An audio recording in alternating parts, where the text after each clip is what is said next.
Hello, namaskar, namaskara, namaskaram, namaskar. My name is Pooja Dwivedi. Welcome to my class, the Daily Current Affairs, where we are going to learn significant events of the past 24 hours. I formulate the questions that will help you understanding the nature of the UPSC prelims examination. After that, we will delve into the explanation, which is not only important for prelims but also for the mains examination. So please subscribe to our channel first because it is important that you be notified every time any news regarding the UPSC comes into the picture. Okay. Other than this, do not worry about making notes because I provide all the PDF, the classes of whatever I take here. I provide the PDF on my Telegram channel that is by the name of Pooja Dwivedi UPSC. If you have any queries regarding this examination, you can talk to me on my Instagram. These are the various events that we have to cover today. First, we will solve the prelims question that I asked you. Recently, RBI Governor Shaktikanta Das has been rated A+ in the Global Finance Central Banker Report Card 2023, which is from a US-based magazine. Who is the other recipient of the same? So these are the various options. See, A+ category, in this category, 3 people have been named. On the top of it, it is our Governor Shaktikanta Das ji. And because of his exceptional work in the field he is in, he has been granted this particular rating. So the other person among the 3 who have received this, it is also Nguyen Theo. All right. Moving ahead with the explanation, I would like to also tell you about an important information that from 11th of September, we are launching our P2I batches. These batches will be morning ones. We have 3 different batches: English completely in English, Hindi completely in Hindi, English completely in English, that is hybrid language. This is a one-stop solution for those students who are going to appear for UPSC 2024. You will be called to the studyIQ campus if you are qualifying UPSC 2024 prelims. Thereafter, you will prepare for the mains examination for 4 months. Rigorous preparation, all the lodging facilities will be available at the studyIQ campus. We will make it available for you. Also, thereafter, you will be prepared for your interviews as well. So, prelims test series, mains test series, CSAT, essay, everything is included in this particular P2I batch. Classes will be live in nature. So make sure you use the code PDLive so you can get it at a discount. From 70,000 it will become 29,999 only. Also for every other batch on studyIQ you can use the code PDLive. Okay. Reserve Bank of India Governor Shaktikanta Das has been ranked as the top central banker globally by the US based Global Finance magazine. Other people also include Switzerland Governor Thomas J. Jordan and Central Bank of Chief of Vietnam Nguyen Thi Hong. Okay. On various parameters, people are measured. Governors of institutes, economic institutes are measured. First, what is their policy with respect to inflation control? How they are doing when it comes to achieving goals of economic supremacy? Other than this, what is the currency stability? What is the interest rate management? Everything is measured, in which our governor has performed exceptionally well. And the range of ranking goes from A to F. Okay, moving on. Now let's talk about this particular question. Consider the following statements. Once a virus enters the human body, its genetic material enters the cells and starts making copies of itself. And if error occurs during this copying process, it triggers a mutation. Statement 2 says mutations in the virus always provides advantage to the virus. So we have to choose the correct answer using key codes. See, any virus, in order to update itself so that it can live forever, mutates time and again. Once it enters our bodies and our cells, it starts making copies of itself so that it can infect more cells. And when it does it, mutations occur. That means earlier it looked different, and because of its physical composition, chemical composition, and symptom composition also changes. So mutation is a very normal thing for a virus to do. Sometimes it mutates so much in order to evolve that it can also gain certain advantage. It can be better off from the immunity system. It can actually bypass our immunity system. Vaccines may no longer work. The antibodies which have been produced in our body may no longer provide security against that mutation. But it is not always the case. Sometimes mutations are also injurious to the virus itself. The virus itself may become weak and it is not always advantageous. Although it's a very deadly process that it goes through. It knows that if I mutate too much, it may happen that I evolve too much and I become weak. Sometimes mutation also do not at all have any impact on it. So these are the certain things we have to keep in mind about mutation. Although statement 1 is correct, but statement 2 is not correct because it is saying that it is always providing advantage to the virus.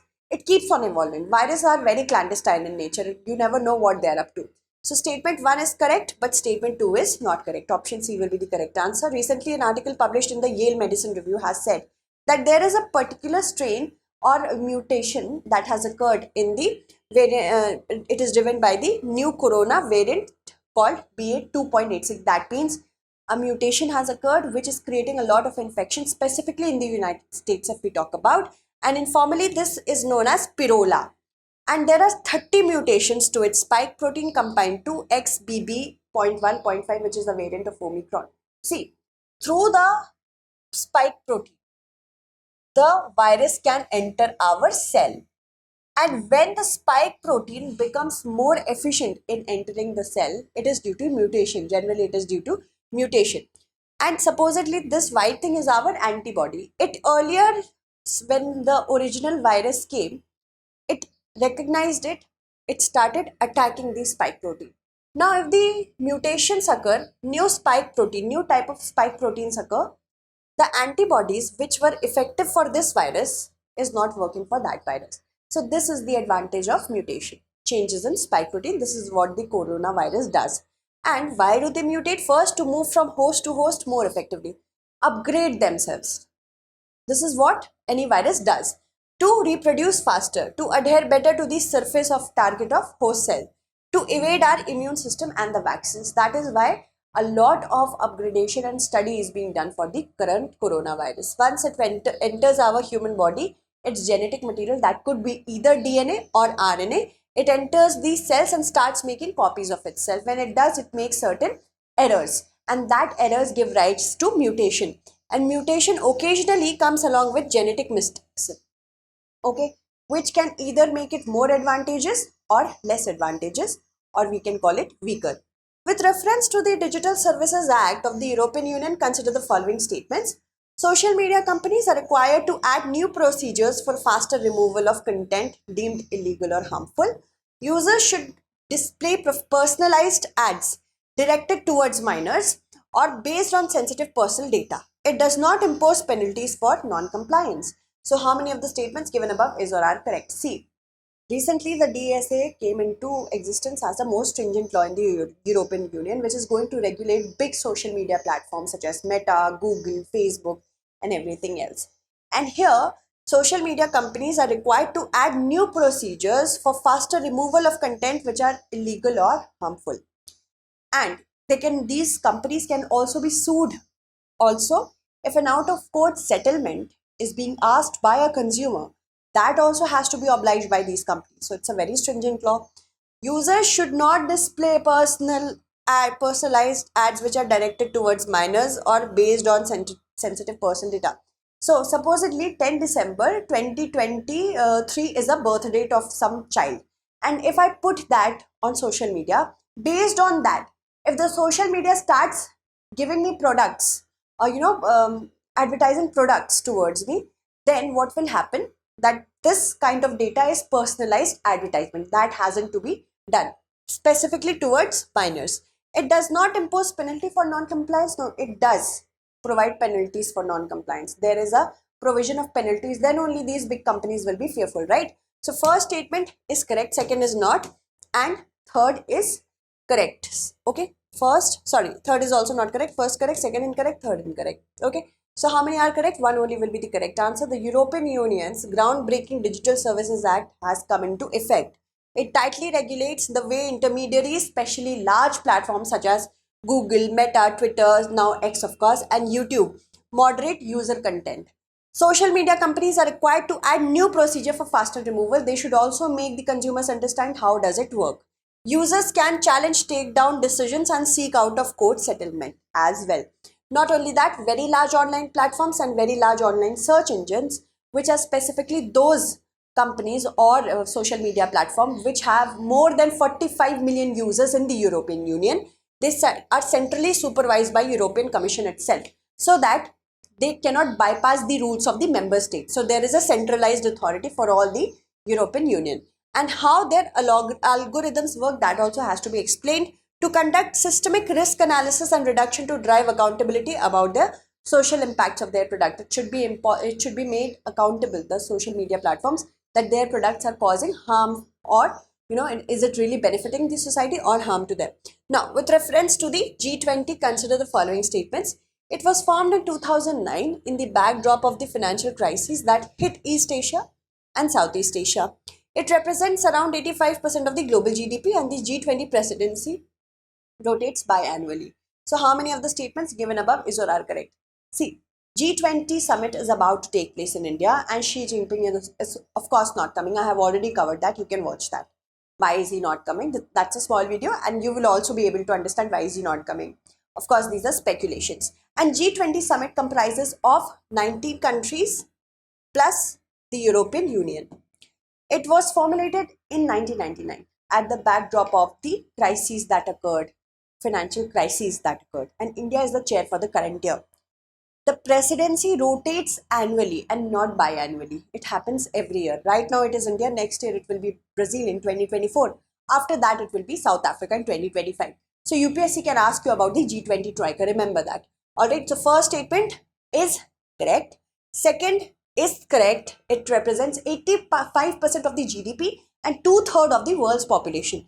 And the G20 presidency rotates biannually is wrong. Okay. So first is correct, second is correct, third is not correct. Only two will be the correct answer. The 18th G20 Head of States and Government Summit will be held on September 9 to 10, 2023 at the Bharat Mandapam in New Delhi's Pragati Maidan. Also, Bharat Mandapam is so big. The theme on which it is built is the Vasudhaiva Kutumbakam, which is also the theme for the G20 presidency. It can be seated by 7,000 people in its multi-purpose and plenary halls combined. Alright, moving on. This is the Bharat Mandapam. It's also bigger than Sydney's Opera House. Now, this is the group of 20. Argentina, Australia, Brazil, Canada, China, France, Germany, India, Indonesia, Italy, Japan, Mexico, Russia, Saudi Arabia, South Africa, South Korea, Turkey, UK, US, and European Union. As I already have told you about these two. Absentee countries for the current summit will be Russia and China. Russia is not coming. Why? Because of the Russian invasion of Ukraine. It does not want to be questioned about it. Other than that, Chinese President Xi Jinping is not coming. He will be, China will be represented by Li Qiang. Okay, he's the Chinese premier. So President is not coming for certain reasons. I have already covered that. 85% of the global GDP, 75% of the global trade, and about 2/3 of the world's population is represented. Many other countries are also our guest countries. I will tell you about that as well. Consider the following pairs. Heritage we have to match with the country we are taking it from. The Kusode, Japan, Abrahamic Family House, Saudi Arabia, Gutenberg Bible, Tlisiu statue. Sorry, it's a little hard for me to pronounce because it's a heritage word, local word. How many pairs given above is or are not correct? The Kusode, we have got it displayed at the summit venue of the G20. And it belongs, it's kind of a kimono. It's from Japan. That is correct. These are all digital in nature. It will be represented digitally. Abrahamic Family House, which is an interfaith complex, is from UAE and not Saudi Arabia. And Gutenberg Bible is Germany, from Germany. Okay, we'll see that as well. I hope you remember Gutenberg discontinuity. Now, Cotlisiu statue is from Mexico and not France. Okay. So, first is correct, second is not correct, third is correct, fourth is not correct. How many are not correct? 2 are correct, 2 are not correct. 2 only will be the correct answer. Now, at the venue of the G20 summit, countries will be represented through their art and culture. Okay, and many other countries, apart from 20 countries, of course, the 19 plus the European Union. And these are the other countries that have been invited as guests. So, the countries that have been invited as a guest, the 9 countries will also get their heritage to be displayed either in physical or digital format, whatever works the best. Countries will include the guest countries: Bangladesh, Egypt, Mauritius, Netherlands, Nigeria, Oman, Singapore, Spain, and UAE. UPSC loves asking us about guest countries as well. So please remember that. Okay. Now moving on, UK, what kind of heritage material will be displayed? Let's go into that. 18th century Qing dynasty jar from China. A statue of Apollo from Italy, a copy of the 13th century Magna Carta, depending on their availability. Some would be physical, some would be digital in nature. UK, the Magna Carta, this is the Royal Charter of Rights by King John of England at Windsor on June 15, 1215. Then India will be represented through Panini's Ashtadhyayi, which is a set of rules that one must follow to write and speak Sanskrit. We also talked about it at the short that I provided, in the short that I provided you for Vishwa Samskrita Dina. Object of cultural significance will be physically displayed. Cultural masterpiece will be digitally displayed. Intangible cultural heritage, of course, will be digital. Natural will be digital. And an artifact related to democratic practices will be either physical or digital. Most of them here will be digital. Mona Lisa painting, Francis submission, of course, iconic. Gutenberg Bible, earliest major book printed for Germany. Then the Coatlicue statue from Mexico, these are all digital. And it's an Aztec sculpture. Then we have Abrahamic family house from the UAE. The Kosode, a short-sleeved garment, the direct predecessor of the kimono from Japan. Okay, I've already talked about this, so let's talk about the next question. Who among the following was considered as the promise of India by his fellow professors? So, Ishwar Chandra Vidyasagar, DadaBhai Naoroji, R.C. Dutt, Rajendra Prasad. The correct answer to this question is DadaBhai Naoroji. Today is the birthday of DadaBhai Naoroji, the grand old man of India, who as a moderate ensured that Indians get involved in politics. Moderates have had many drawbacks, we all know that. But we can never deny their involvement in making people aware about the ills of the British. The drain of wealth theory, which was propounded by DadaBhai Naoroji, helped a lot in making even the masses understand what is actually happening. Taking the money from India and giving it to the British. This is what is drain of wealth. And it was very easily understood by even the masses. Although moderates had their own drawbacks, but most of the times they mentioned that they made sure that whatever agitation the Indians had to do, it happens constitutionally so that it cannot be suppressed. This stance was also used by Mahatma Gandhi in the initial phases. Now, DadaBhai Naoroji was born in Bombay, now it is Mumbai, of course, and that was in 1825, 4th of September, to the Parsi family. He was the only child of Manik Bhai and Naoroji Palanji Dordi. He was a brilliant student, he studied in the famed Elphinstone College of Bombay and was appointed assistant professor at there and awarded the honorary LLD degree at Bombay University. He started schools to impart education to women and Gujarati weekly named Rast Goftar, which is the truth teller, to spread his ideas in the city of Mumbai. Not only that, he was a pioneer of the social reform and was regarded as the promise of India by his fellow professors. He became a partner in the commercial firm which was named Kama and Company, which was the first Indian firm to be founded in London. A good question can be formulated by UPSC here. Many of you may ask, ma'am, this question, where have you asked this from? Because of course it's not available in the books. You have to look beyond the books. Whoever looks beyond the books is the favorite of the UPSC examination. So I am here to help you in that only. Okay. In late 1866, he founded the East India Association in London to ensure that people know about India there. And in July 1875, he was elected as a member of Bombay's Municipal Corporation. In January 1885, he became the vice president of the Bombay Presidency Association. He was the first Indian to be elected to the British Parliament in the House of Commons in 1892. Also the first Indian to sit on a royal commission appointed to look into the financial hardships which was faced by the people of British India. He was a staunch believer in the constitutional methods. He also believed in Swadeshi. A very good question on this can also be formulated. But he was not against the use of machines for organizing key industries in India. He died on June 30th, 1917 at the age of 91 after 7 decades of selfless service to this country. Moving on. Consider the following statements. India shares a land border with only one ASEAN country. I have asked this question in one of my map insights, but there has been a change in certain words. India began as a dialogue partner of ASEAN in 1992. All the ASEAN countries have a coastline. So what do we have to see? How many of the statements given above is or are not correct? Now recently the news has come that Prime Minister Shri Narendra Modi will be on a 2-day visit to Jakarta, Indonesia from the 6th of the month, that is September, to attend the 20th ASEAN India Summit and 18th East Asia Summit. And this is the ASEAN, the Association of Southeast Asian Nation. It is a regional organization to promote political and social stability that was rising among the Asian nations.